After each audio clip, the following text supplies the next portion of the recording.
ce qui est dit, et vous dire aussi que depuis quelques jours, enfin depuis assez longtemps, mais ces derniers jours aussi, que nous passons ensemble, et à le Coco qui me semblait devoir être un lieu où on a pu vivre depuis assez longtemps.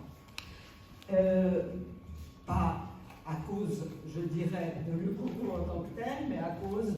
Et en fait, j'avais appelé ça hier en discutant avec une ou deux personnes en disant mais en fait c'était très intéressant parce que je vous raconte cette petite anecdote ce matin, peut-être ici dans cette salle de l'Afrique du Sud, quand nous discutions, yes, oui.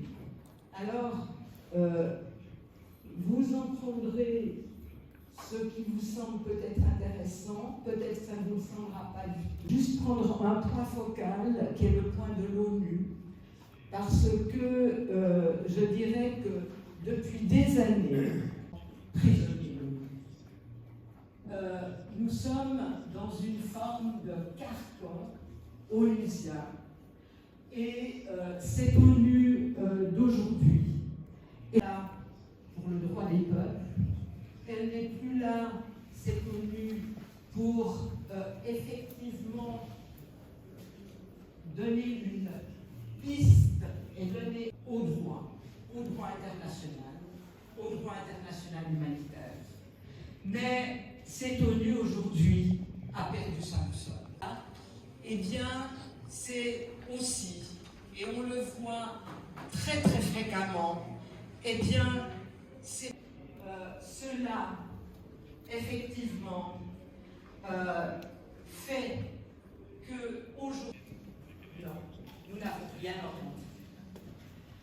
Donc, l'ONU aujourd'hui accepte l'ONU dans cet emprisonnement, eh bien, à tout ce que le Maroc fait d'illégal. Est-ce qu'on a entendu de se mettre en place au Sahara occidental occupé? Est-ce qu'on a entendu des voix fortes sur occupé? Est-ce qu'on a entendu une ONU à tout ce que le Maroc fait d'illégal?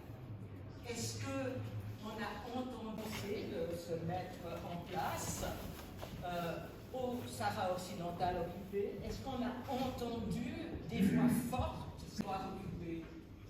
Est-ce qu'on a entendu une ONU de manière là, avec une ONU qui est celle-là?